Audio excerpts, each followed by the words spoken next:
সেই খেলোয়াড়টি কে হতে পারেন? ডুয়েল সিটিজেনশিপ গ্রহণযোগ্য নয় এরকম দেশ যদি আমরা হিসাব করি, মানে আমরা দুয়ে দুয়ে চার যদি মেলাই, সেক্ষেত্রে নেদারল্যান্ডস। তো তাহলে কি নিলয় কি সেই খেলোয়াড়? যদি তার নেদারল্যান্ডসের পাসপোর্ট ফেলে দিতে হয় বাংলাদেশের পাসপোর্ট নিতে গেলে, এটা কিন্তু একটা বড় সিদ্ধান্ত, অনেক বড় সিদ্ধান্ত হবে।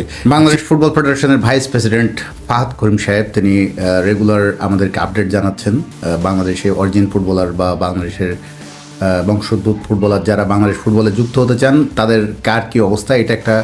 আমি এটার একটা ইতিবাচক দিক খুঁজে পাই। এই কারণেই এতদিন আপনারা বিচ্ছিন্নভাবে বিভিন্ন প্ল্যাটফর্মে জানতে চান বা অনেক জায়গায় স্ট্যাটাস দেখা যায় বিভিন্ন খেলোয়াড়ের ব্যাপারে, এ আসতে যাচ্ছে, সে আসতে যাচ্ছে, এ আগ্রহী, তার ব্যাপারে কত দূর এগুলো, বা এই সমস্যা বা আসার পরটা উপায় কী, এরকম নানা বিষয়ে।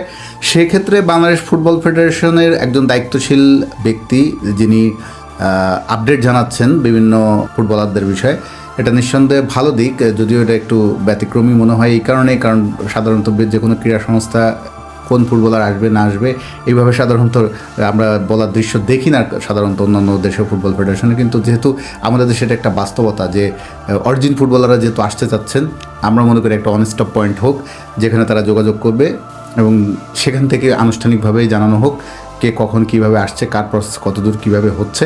তো এটা আমরা ইতিবাচকভাবেই দেখি। বাংলাদেশ ফুটবল ফেডারেশনের ভাইস প্রেসিডেন্ট ফাহাদ করিম রিসেন্টলি যে আপডেট দিয়েছেন, শুক্রবারে আপনারা দেখলেন অ্যাডাম আব্বাস, জিদান ইউসুফের ব্যাপারে তিনি জানালেন তাদের প্রসেস অলমোস্ট ডান, তারা আগামী আগস্টে AFC আন্ডার-20-তে বাংলাদেশ দলে যুক্ত হতে চান। এই দুই তরুণ ফুটবলারের ক্ষেত্রে আমরা আশাবাদী, কারণ এদের কথা অনেকবার শুনেছি।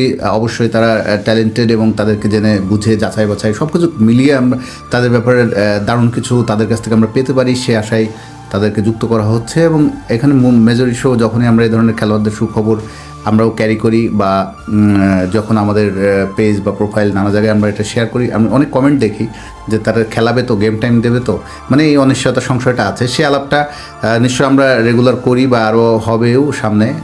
কিন্তু আরেকটা বিষয় আমরা খেয়াল করেছেন, বাংলাদেশ ফুটবল ফেডারেশনের ভাইস প্রেসিডেন্ট ফাহাদ করিম তিনি যখন শুরু থেকে একটা খেলোয়াড়ের কথা বললেন, ইঙ্গিত দিলেন, যার সঙ্গে তাদের আলোচনা বেশ এগিয়েছে, অনেক দূর এগিয়েছে, পাসপোর্টের প্রক্রিয়া শুরু করবেন বা করছেন, এরকম একটা বিষয় যখন আসছে তখন কিন্তু একটা খেলোয়াড় বলেছেন তাদেরকে, ফাহাদ করিম নিজেই তার ভিডিওতে তিনি বলেছেন যে তিনি একটু কনসার্ন তার বর্তমান কারেন্ট যে পাসপোর্টটা আছে, মানে বাংলাদেশি পাসপোর্টটা নিতে গেলে তার কারেন্ট পাসপোর্টের কী হবে, মানে সেটা ছেড়ে দিতে হবে কিনা, মানে ডুয়েল সিটিজেনশিপ হয়তো তার ওই দেশে অ্যালাউড না বা সেই প্রথাটা বা সিস্টেমটা নেই।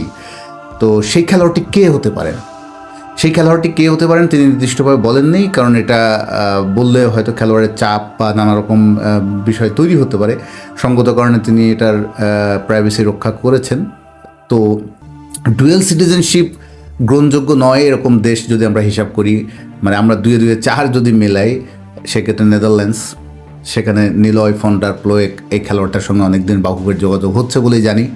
নিলয় ফন ডার প্লোয়েকের সঙ্গে যেহেতু কথা হচ্ছিল, এই অসাধারণ দুর্দান্ত এক ফুটবলার, আমাদের অ্যাটাকিং মিডফিল্ডার, সেন্ট্রাল মিডফিল্ডার যেটাই বলি না কেন, এবং তিনি ভার্সেটাইল একজন ফুটবলার।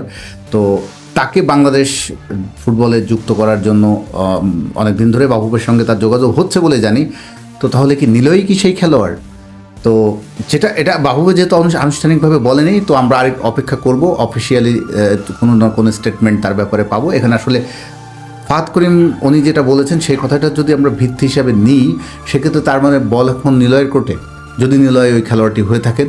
কারণ নিলয়কে সিদ্ধান্ত নিতে হবে, যদি তার ডুয়েল সিটিজেনশিপ গ্রহণযোগ্য না হয় তাদের দেশে, যে দেশের তিনি থাকেন, যে দেশে বেড়ে উঠেছেন, যদি তার নেদারল্যান্ডসের পাসপোর্ট ফেলে দিতে হয় বাংলাদেশের পাসপোর্ট নিতে গেলে, এটা কিন্তু একটা বড় সিদ্ধান্ত, অনেক বড় সিদ্ধান্ত হবে যে কোনো খেলোয়াড়ের জন্য। বাংলাদেশের ডুয়েল সিটিজেনশিপ আইনগত অ্যালাউ করে, কিন্তু অনেক দেশে তো করে না।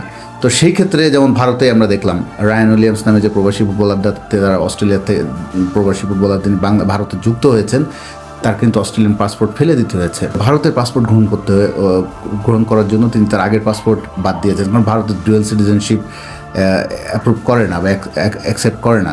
তো সেই ক্ষেত্রে এই যে ত্যাগ, এই যে বিসর্জনটা, এটা কিন্তু অনেক বড় একটা সিদ্ধান্ত। দেখুন, রায়ান উইলিয়ামসের বয়স কিন্তু 32, তার বয়সটাও হয়তো একটা তাকে সিদ্ধান্ত নিতে সহায়তা করতে পারে, যেহেতু কেরিয়ারের শেষ দিকে চলে আসা। সেক্ষেত্রে তিনি হয়তো ভারতকে কিছু দেওয়ার জন্য চেষ্টা করছেন, কিন্তু নিলয়দের মতো একদম ইয়াং খেলোয়াড় যাদের বয়স 20-21 কোঠা এখনও হয়তো পার হয়নি, এ ধরনের খেলোয়াড়দের ক্ষেত্রে এখনও কেরিয়ারটা পড়ে আছে, তারা লং কেরিয়ার এখন সামনে।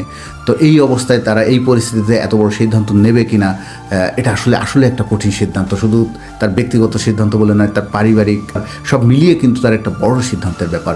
তো নিলয়ে যদি হয়ে থাকেন সেই ফুটবলার, তার নিলয়কে অবশ্যই ভাবতে হচ্ছে, অনেক কঠিন একটা সিদ্ধান্ত নিতে হবে। সেক্ষেত্রে যদি তিনি বাংলাদেশের পাসপোর্টটা দিতে চান এবং নেদারল্যান্ডসের মানে ডাচ সিটিজেনশিপটা তাকে ছেড়ে দিতে হয়, নিঃসন্দেহে আমাদের নিলয়কে স্যালুট দিতে হবে, সাহসী সিদ্ধান্তকে সাধুবাদ জানাতে হবে। এটা বিরাট একটা সিদ্ধান্ত হতে পারে এবং এটা বিরাট একটা উদাহরণও হতে পারে যদি তিনি সিদ্ধান্ত নেন বাংলাদেশের জন্য। তার এই ত্যাগ বাংলাদেশের ফুটবল এবং যে কোনো অরিজিন ফুটবলারদেরকে অনেক অনুপ্রাণিত করবে।